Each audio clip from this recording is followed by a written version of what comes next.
Well, Gary, one of the hardest transitions in the whole of football is when a player decides that they're going to move into coaching. And it's probably happened to a lot of players who've ended up becoming managers. How does that journey begin? Yeah, I think it has to start, at that very moment when you realise. I think players are becoming far more aware of it now, aren't they? But whenever they're coming towards the end of their career, I think players are far better prepared, or at least starting to think about that a little bit earlier. Not all players are, but I think most. And the obvious part of that is, if you're coming towards a point where you think, okay, so maybe I've got a year or two left, can you pre-plan that move? I think you can prepare for it. I don't necessarily think you can pre-plan that opportunity, but I think you can prepare for it. And I think by what I mean by that is, and I say this to, I've had so many ex-players that have said, can I sit down for half an hour and just have a chat about it? And I've always said the same thing. The first thing, you've got an unbelievable opportunity, whoever you're working with, or, most players will have worked with 4 or 5 different groups of staff at the very least. Try to remember what it was that they did. Try to remember the structure of the week. Try to think about it in a little bit more detail. Try to think about the sessions that you did. Try to think about the sessions you liked, that you didn't like, that you thought were effective, but you didn't think were effective. Think about the teams and how they played, and just start to formulate some ideas and actually write down some ideas. So it gives you a bit of a starting point for, essentially a little bit of a framework. And then really there is no substitute, in my opinion. I've heard so many players say, yeah, I want to be a coach, or I want to be a manager. Like, great, okay. So what experience have you got of that? Because that's the first thing that someone's going to say. So, you have to go and do the hard yards. I don't care who you are. Some people might be lucky and get an opportunity without the experience, but then you're going to not understand or be prepared for that moment. So you have to do some hard yards, in which case, I mean, do some coaching, whatever that is, your kids team, an academy team within the club that you're working with, any team that you can, because those first few sessions, you learn so much. I mean, that's the thing for me. I mean, I remember when I did my first academy I think it was like an under 12s group. And in my head, I'd planned this session. I had 12 balls. I had all the equipment in the world. I don't know what happened, but I thought that somehow I'd have my own equipment shed. So I formulated this session. And then I turned up for the session. And honestly, there was 3 balls. There was a limited number of bibs. It was really, really windy. And I learned there and then an absolutely valuable lesson, that prepare for what's going to happen if things don't work. So look at your session and go, okay, what might stop this working? Not just, be perfect. So I think those hard yards are vitally important. And for me, that's the starting point for anybody, regardless of where and when that moment comes. So have you ever, those players who come up to you and say, I'm thinking about becoming a coach, has it ever crossed your mind that, no, that's not really a route you should go?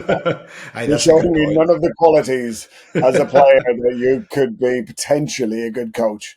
Yeah, that's a great point. Now, I think at that point I've probably had 3 or 4 years of brutal honesty with players, and maybe at that point I've avoided that moment. It's maybe it's just not for you. Yeah. So no, I think anybody, any sort of player towards the end of his career, I always say the same thing. You might not really know what you want to do. So for me, it's just dipping your toe into as many things as you can. Try and do a bit of media work. Try and do some coaching. Try, most of the players now have some form of business interest outside, whether that's a little bit of property or a little bit of a sort of side hustle, if you want, that they're just starting. So for me, you dip your toe into all those things, because it's very difficult. Most players don't get to 32, 33 and just go, I know exactly what I want to be, or, like, without having experienced any of it. They might start coaching and really not enjoy it. The inflexibility of it, the fact that you're starting out on very low money in comparison, well, everything's low money in comparison to what you probably earned as a player, but just very low money in general. People don't realize that, do they? But, how many players or how many people, forget the circumstances around it, how many people at, say, 34 would then go and work for 12 grand a year in something they've never done before. But there's quite a few people that would find that a big challenge and maybe not in a position to do it. Of course, a lot of footballers maybe are in a position to be able to do that for a couple of years without the fear of not having enough money to pay the mortgage. So again, what circumstances you're in, some players don't want to do that, but ultimately, I think there's no easy way of doing it. I think you have to start somewhere, and the start somewhere part for me is go and get some form of experience, because like you say, it might not be for you, but no, I haven't been honest enough to tell anyone this is not for you. We've probably seen more and more players over the years, haven't we, starting in their mid-20s maybe, when they've had maybe a bit more of an established career, start to do the qualifications, haven't they? They've started doing their B license and their A license with UEFA or whatever the equivalent would be around the world, where they're essentially doing that, aren't they? They're starting to dip their toe into, do I like coaching? Do I want to go through this whole process to get to the level where essentially if you want to be a top end coach, you're going to have to do your pro license. But the journey to get into that obviously is multiple steps along the way, from your initial kind of grassroots coaching qualifications all the way up. So Yeah, yeah, players are doing that, aren't they?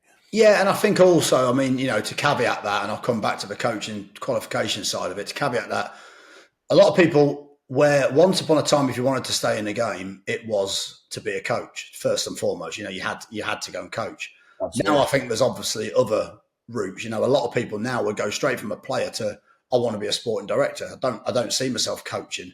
So they'll take the relevant steps to that. And obviously that's a little bit more tricky to try and get experience, because how do you do that? But I think the coaching route is pretty simple. You've got your badges. So if I look back, when I first started out as a coach, you didn't need to do your level one. Level one was a sort of optional thing, really. You could do a fast track level two and level three, I think, as an ex player and whatever. So I did a residential 2 weeks, fast track 1 year, and then I had to go back the other year and do exactly the same. So it was kind of like quite a big 12-month commitment. Yeah. And also you had to do some hours in between that coaching. I think you've got to do something like 10 hours of coaching and 10 sessions.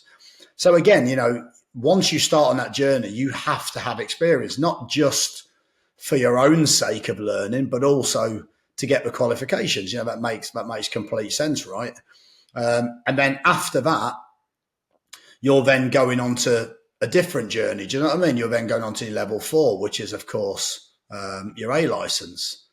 And then after that, you're going on to your pro license. So I think it's like any job, it should be. It's a very big commitment. You're talking about sort of 5 or 6 years probably, unless you want to just go through it and spend all your time doing that. But 5 or 6 years on getting to the top level that you can. And a lot of people wouldn't get that far, because you might not get accepted onto either your A license or your pro license, because you probably need to be in a club at that point. But I Absolutely. think they're the steps. And I think that's right. I think any job you have to look, it doesn't matter who you, okay, as a footballer, to a certain degree, you understand your trade, you understand your craft a little bit, but then you then have to understand how to put that into practice. How do people learn? The methodology of how to create sessions and how to make sessions have parts in them where they challenge the players, and you create those increased challenges. So I think it's really interesting, that process, and it is quite a strict process. Incidentally, I don't think we're the strictest process. I think if you look at, I think Holland is a very strict process. I think Germany is a very strict process, Italy as well. So that might tell you how they produce different types of coaches potentially. And you also have an option. It's quite interesting, because I think some of the other organisations are a little bit quicker. So I believe Wales and Ireland are a little bit quicker in terms of, would that be Northern Ireland, Dave? I think that I'm not quite sure on which I think one. it's Northern Ireland, yeah, but we'll cast no dispersions on them. But certainly, a lot of players seem to vote with their feet for going for the Welsh FA and the Northern Ireland FA, and maybe there's a reason why they go along those ones. But I think you're right when you look at the uh, certainly the English FA qualification is highly recognised for the challenge. Not everybody passes on the English Yeah. FA or the German FA, and certainly the Spanish FA are absolutely Yeah. stringent on making sure that you've done the work. You can't just pass off some sessions down with your mates team, in the local park and say, like, just fill in my logbook for me, can you? They're actually making sure that you've done the work, that the coaching qualification is worth the weight of kind of the level that it is. Yeah. And we've seen that as well with now FIFA bringing out the level 6 and level 7, where they're trying to say to people, there are going to be even higher standards of coaching and even around sporting directors and technical directors. So, yeah, I think you're right there. Yeah, I think players will probably try and find, on the whole, the easiest path, won't they? If they think it's going to get it done quicker. Yeah, absolutely. And I think some of those other organisations might be a tad more flexible, might be slightly, because they are expensive, the courses. I Yeah, know yeah. sometimes you can get them partially funded, but and the PFA are brilliant in supporting that to try and help players upskill themselves. I think is fascinating as a union. But you're right. Some of the other courses are maybe a tiny bit shorter, maybe more flexible. You might have more chance getting on them. For starters. But I think it's like anything. I used to hear so many people when I first started out trying to get qualified that would all say the same thing, that it's just a badge. Once you've got your drive, it's the old classic, wasn't it? Well, you have to learn to drive one way, and once you've got your driving license, you can do whatever you want. The So driving yeah, license. and there's a little bit of that. I think, like, to a certain degree, I understand what people are saying, but I also think that's pretty lazy. And for me, the quality of those qualifications, and the quality of the work that goes into them, and also to give you an insight. Of course, it's only one part of the process of being a good and proficient coach, but I think it's an important part as well. So yeah, I'd certainly encourage anybody to go and, like I said before, you got to do the hard yards. You got to do the hours. If you want to be good at anything, you have to do the hours. You know what I mean? And I don't think coaching is any different at all. We've seen some players now dip their toe in while they've been working with us over the years, haven't they? Trying to take steps and giving it a go as such, going behind the wheel for the first time. It's a challenge, isn't it? Because they now have to move from one dressing room to the other, really. They walk across the corridor and suddenly now they're sat in the coach's office at like ridiculous times of the day, like 8:30 in the morning, doing a planning meeting for the training session. And then the shock that goes across their face when they realize this isn't just cobbled together on the back of a fag packet, a couple of Isn't minutes it? before. Isn't it? I never Well, used a fag packet, but one I've day used we a, did I've used throw a them postage stamp before. To be fair, my warm-ups just live in my head, but generally speaking, um, I think that's always been the thing. After a week, when you sit down and say, "Have you found it?" and they go, "Just didn't realize how much work goes into being a coach." It's quite funny, isn't it? Really, because if you think to yourself, what on earth did they think? Because we have had that so many times, haven't we? But Well, what on you earth did when they you were think a when? player, what did you think? But like, what did you think went into it? Do you just think that people? Well, no, actually, some of the managers that I work for, I genuinely think there wasn't a lot that went into it. I think they did write it on the back of a fag packet. But I think, if you see a week that's well structured, well organised, if there's some method to the madness of the sessions and why you're doing them, if there's planning around the games, I think if you're a player nowadays, surely you have to have a bit more of an understanding that this takes a lot of time to do. I mean, let's be really honest. Let's think about the clubs that we've been at. Most of the time, we'd be in the training ground for 7 o'clock, and most of the time you'd be, well, I'd probably be leaving about 5 o'clock, Dave, and at times you'd probably still be there at about 8 o'clock. I'm not going to claim to work later than you because I don't think that's physically possible. But so yes, the players have been like, "Oh my god, I didn't realise this all happened." So I think it's a great. As a player, you just become so. I think it's changed a little bit, but you become in such a privileged position. You just don't realise you're in it when you're doing it. To bowl in at sort of like 9 o'clock for most of them, and to leave at, say, let's be ambitious here and say 2:30. At that point you go, that's a pretty damn good day for the pay that you get. And I know there's a lot of inflexibility around that, of course, and they've still got to live professionally away from. It doesn't stop when they go home, does it? It's not like you go home and just open a massive bag of Maltesers and start chuffing beer down. Do you know what I mean? At 2 p.m. Well, some players have. Yeah, that's okay for staff, but just not players.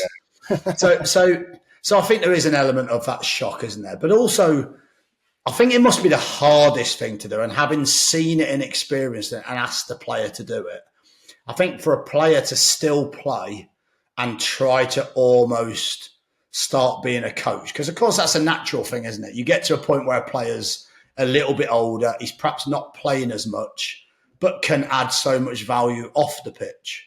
So for us, it's almost like, okay, how can we utilise that? Can we utilise that player within a few of those training sessions? You know, are they ambitious to be a coach? Can we give them a little bit of experience and see how they find it? And as you've alluded to, that first moment, you know, you can think anything you want about that player's character and about that player's skill set, but there's nothing that I don't think I've ever seen so nerve-wracking from my perspective as well as the coach's perspective is that player doing his first session. Because I've seen some be fantastic and I've seen some be really, really awkward, because it's quite a different scenario, isn't it? Standing in front of your peers and telling them what to do. And some people are natural at it. So I think some people are just feel comfortable and some people don't. And we've witnessed a bit of both. You know, it doesn't mean to say those people aren't now really, really good coaches, but I think that initial period is a really, really tough experience, isn't it? Yeah, I in particular enjoy watching them kind of. You horrible man. Yeah. You're getting your own back here, aren't you? And all the stick. Previous confidence that they had when they're battering your warm up has drained. As their mouth goes dry and they suddenly have to try, and you suddenly get that awkward bit when their voice goes up an octave when they try to say, "Right, boys, pass the ball." Oh, God. But have you ever been tempted? Sorry to cut you short. Have you ever been tempted to give? I know it'd be a hard thing because you'd be killing me a little bit. Have you ever been tempted to give him a bit of stick on the sideline like you would get? Oh, not as easy. 100%. Oh, pass the ball. But yeah. You know, you just sit there and then they start to realize, and that's one of the challenges, isn't it? You know, you've got to get your voice as a coach. You've got to learn how to communicate and how to command and how to structure and all those kind of different ways of giving feedback that they have to go on that journey with. But that only comes through experience, doesn't it? You know, they have to, you can do the qualifications, you can sit in the car with your driving instructor and he can tell you what to do and how to do it, and then one day you're out there on your own. You got to just get on with it. How do you think that? What's the best way for those players to start? Is it by observing and being on the side and then dipping the toe into like a basic kind of passing drill? Is that the normal way, or do you give them other roles? Like, for example, do you get them go and work in the academy? Because we see in some countries that they start in the academy and actually go down to learn with the kids about how to coach before then putting themselves in front of the players. Or if a senior player said they want to come in do it with the first team, do you give them that accommodation as well? I think it's hard to accommodate people at that high level. You know, that elite level, you have to know that they're capable of doing it to a certain degree. So I think that makes it a little bit challenging. I think ultimately, you know, I think the ideal would be sort of twofold. One is that they get a chance to observe and spend a bit of time, you know, in the offices with the coaching staff, the analysis staff, the sports science staff, you know, get a bit of an overview of how games are prepared for, both from a analytical point of view and a performance side, as well as that tactical side. So I think having a little bit of a insight into that is probably very, very valuable.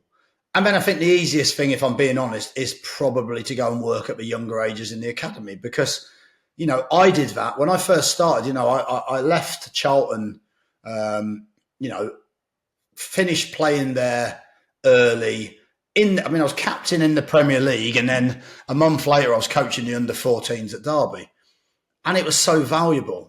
You know, the experience that you had, you're in the academy system, you end up, if you're working in the academy, someone will say, right, someone's ill, can you go and do the under-10s tonight before you do the under-14s?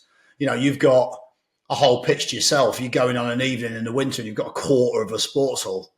Do you know what I mean? So it makes you think in a flexible way. It makes you have to learn quickly.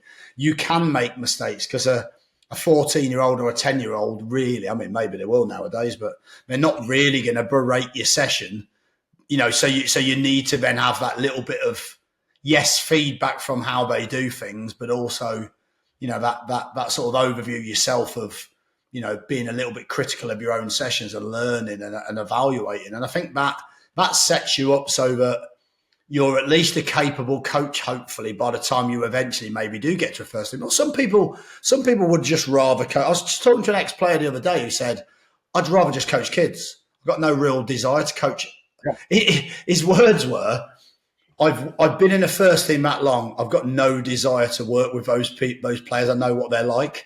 That's what he said. So, and I understand that, and I sort of get that. So, and you can be a brilliant coach. I think we don't do enough of it here. I think actually being an academy coach is not valued or paid enough because most people then have a step-by-step approach to try and get to first team. But actually, we should keep. There are some people who are brilliant academy coaches, working development coaches, and actually should remain like that rather than work with the first team. So I think as a player, I think, like I said, doing the hours, learning the hard way, learning what works, learning what doesn't work. And for me, that was, I tried to view that as a full-time role rather than just turn up for an hour in the evening. I tried to view that as I need to be as prepared as I can. I need to make sure there's variety in my session. I need to make sure the session gets out the learning points that I want to get out, maybe with a view to a game on a Saturday or a Sunday. So I think you have to be serious about it. But I think that gives you an opportunity to do that in at least a less pressured environment. Do you know what I mean? I think that's the key, isn't it? Where do you think it's worked best in your experience of seeing players take that transition? Have you seen many go straight from a player to either let's say a head coach or an assistant coach and it been incredibly successful, or on the whole, is it the players that have done the hard yards and built themselves up to that point? What I know there's no one rule, but what's been your experience? Yeah, even in the last couple of weeks, in games I've been in the league, I've come up against two ex-players who've had completely different journeys to becoming very good head coaches. One who's finished at the top level and then gone into coaching at the top level straight away, and another who's ended up going through the academy route, of doing their time on task, working through the age groups, eventually getting up to, under 21s or under 23s as it might have been. Then you suddenly get thrown into that kind of caretaker role, perhaps if the club have made a change, and then you're almost by osmosis getting the next stage all the time. You're kind of growing with the age levels of the players until eventually you're in and around a squad that potentially would have 5 or 6 players that they would have coached through the club. So it's not like they're going in brand new. I think if you're going to go straight in at the top in terms of coaching at the first team level, you have to have either a lot of credence in the bank as a player, or being incredibly ambitious in your coaching quite early to have gained the qualifications and the skills, because you're not going to survive too long at, as you say, first team level if you don't have the credentials straight away that the players are going to buy into your sessions or your knowledge or the content. If you've only got, say, a selection of 5 different passing drills, that you've used up in the first 2 weeks. What's wrong with that? Yeah, well, we graduated to 6 at the last club. So. Do you think you can tell? Do you think you can tell which players are going to be good coaches, or do you think there's people that maybe go under the radar? Do you know what I mean? But do you think most of the coaches that you've seen, could you tell as a player that they had the qualities? Often it's a captain that you can see has that voice, has that personality. I know it's not all about that, but that's a good starting point, isn't it? Do you think you can tell? I think you can see the difference between the ones who've got leadership qualities and others who've got good knowledge and good inquisitiveness around the process. So I can think of a couple of ex-players who are now coaching or managing at a really high level, and they stood out as leaders, and they were going to go into that kind of role because they saw themselves as not going to say necessarily befitting of that role, but that was their expectation, that they would be first team orientated coaches or managers. But then I've also observed a lot of players who've come through because they had a love for the game, in terms of they wanted to give something back, or they wanted to continue in the journey within football, and had decided that coaching was possibly going to be the way to do that. No ambitions to be a manager, no ambitions to be a head coach, but they wanted to be educators, really. And I think that's another side that we're now starting to see to the game, isn't it? That, not all of the top managers now were players who followed the player route into coaching, that they've come through the other one, where they've gone through education, and they're maybe coach analysts, or they're just almost professional coaches by trade. And that's a challenge to that old, well-worn path that the ex-player would have had to just jump in. No, we're going to need a coach at the end of the year, so we'll take one of the ex-players or the older players.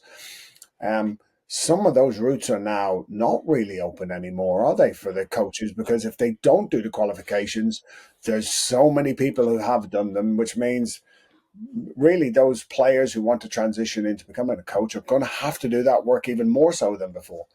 Yeah, I think you're seeing a rise in almost football academics, aren't you? That almost start at 18, 19, 20, go through that sort of university, maybe study performance first, so understand it a little bit, maybe then take a degree in football management or whatever that might be, or coaching, sport or whatever. There's so many different degrees now, isn't there, to do that? Well, And then, even the pro license is recognised as being the equivalent of a degree in football. yeah, yeah, absolutely. Does that mean I can put the names? Because I could put the Yeah, letters before my names like other people do then. I've never thought about that. Usually other people put letters to my name rather than yeah, me allowed to do that.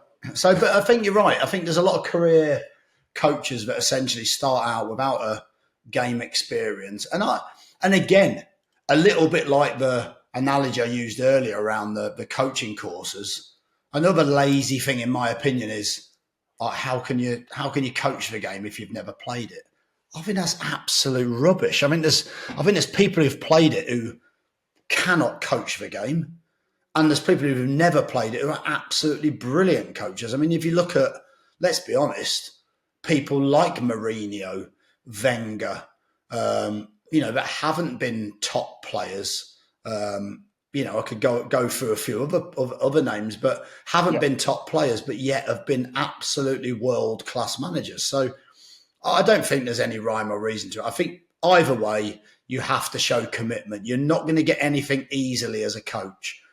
Just because you've been a player, just because you played at a top level or whatever that is, just because you've had a career spanning over X games, that means the second you start doing a session, I always felt the same way. It means absolutely nothing. You're now judged on how good that session is and how much people have enjoyed it and how much they've learned. So for me, there's no perfect route. I think there's so many different routes into the game, which I think is brilliant. I think it makes it very difficult to go and get those jobs and have longevity in the game. I mean, we've always spoke about that, haven't we? Actually, for people like us that have had longevity in the game, you're honoured. Really, it's like it's a real compliment, obviously, to some element of quality to your work. I know not every club would potentially agree with that, having had us as their manager, but Yeah. it shows a level of consistency, doesn't it? Do you know what I mean? Which is not easy to find. So yeah, I think the young coach going in, there's definitely obvious routes to do that. I also think you have to support that with some of the science. I think you could probably give a better answer to that, but understanding team dynamics, understanding how people learn, understanding the physiology, understanding that performance side, and how, if you look now, being a coach now is about, interpreting data. It's about working with an analysis department. It's about understanding training loads and all of those things. You haven't got to be an expert, but you've got to at least have a good understanding of it. So, how important is that, do you think, or how tough is that for a player to suddenly then pivot and not just think about the workload and what goes into it, but actually start to understand some pretty tricky scientific work that underpins, a footballing week?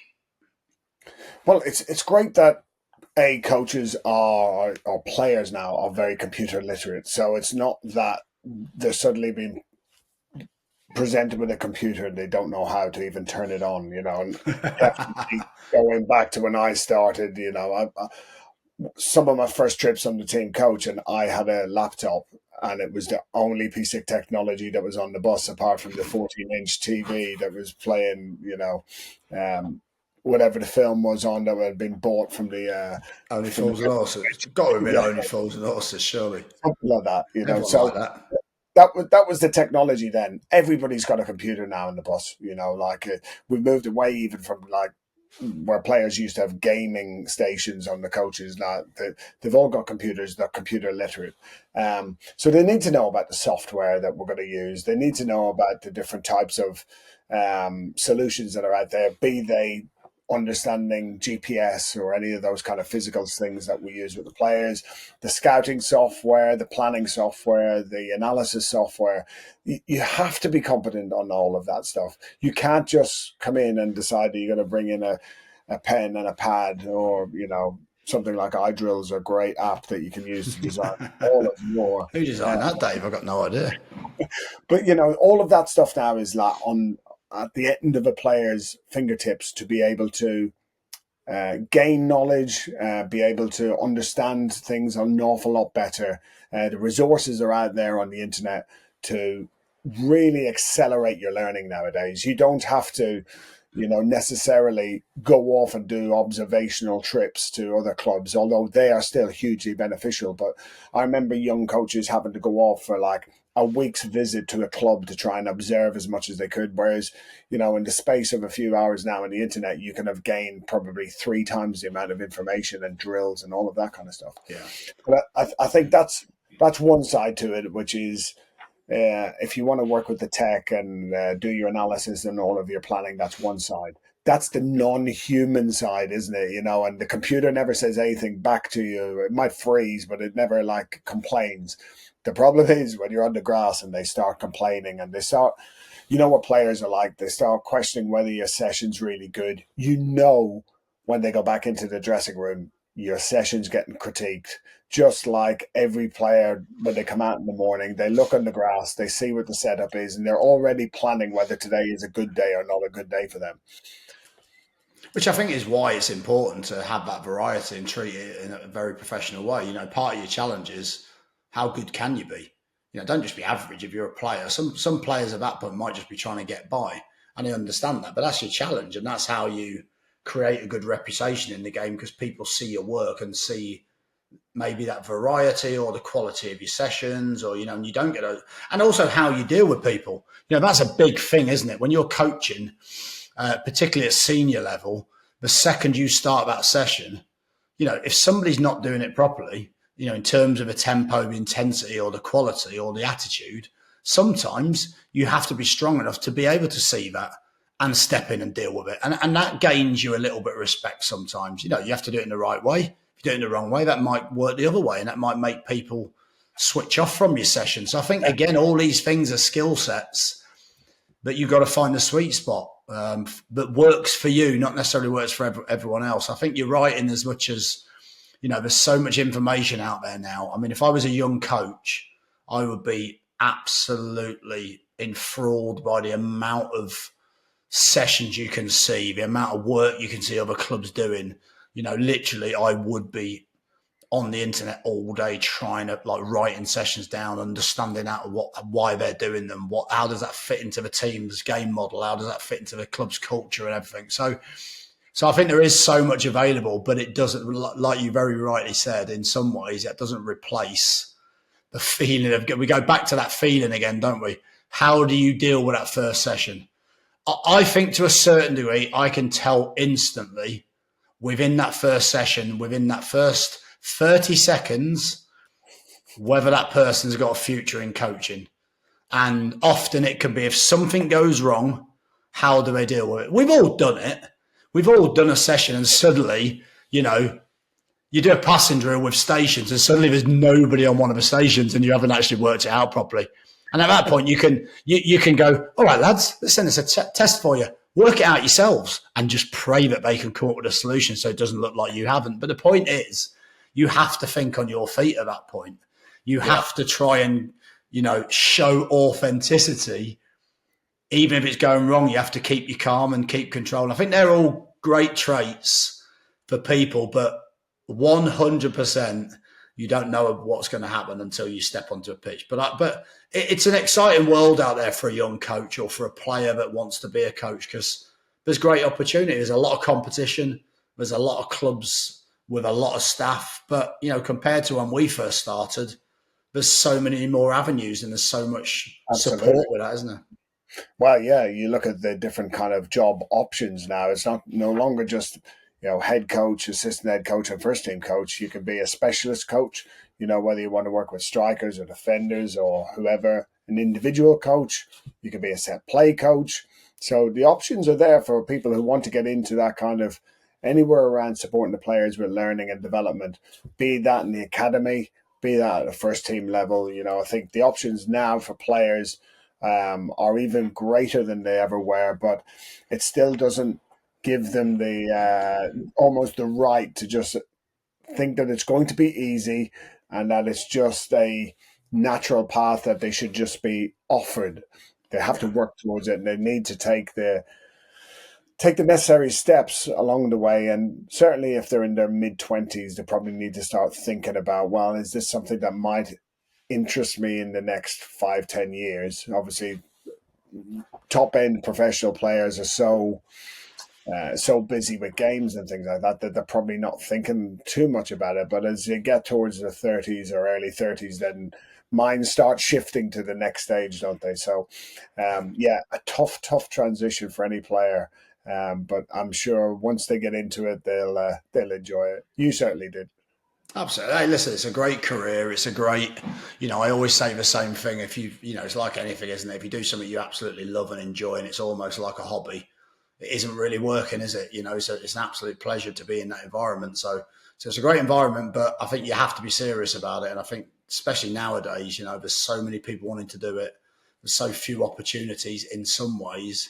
You have to have the quality. And I think that's down to any job, isn't it? How much are you prepared? How dedicated are you to learn your craft and not just think, I'm an ex-player, I'll be able to just do it. It doesn't work like that. So, yeah, exciting times out there for young coaches. It's a pleasure to see some of them coming through, actually, because as you get a bit older, I'm sure you're the same, where a lot of players that I've coached are now starting to coach themselves. So, yeah, showing my age, but yeah, it's really interesting to see, but tough transition. Yeah, as my wife said, just because you've been a student doesn't mean you can be the teacher, does it? We've all been in the classroom. It doesn't mean we're going to stand in front of the classroom and teach people. We have to learn how to teach. So, yeah, great observation. And certainly, if any people out there who are thinking of becoming coaches, whether they're former players, uh, send some comments in below, and maybe we'll get back to you and answer any questions that you might have, and we'll always try and reply to those. Don't forget to like and subscribe if you're watching on YouTube or listening on your podcast provider. It helps with the old algorithm to keep pushing us up on the charts. So thanks for that one, Gary. Another good conversation on that one.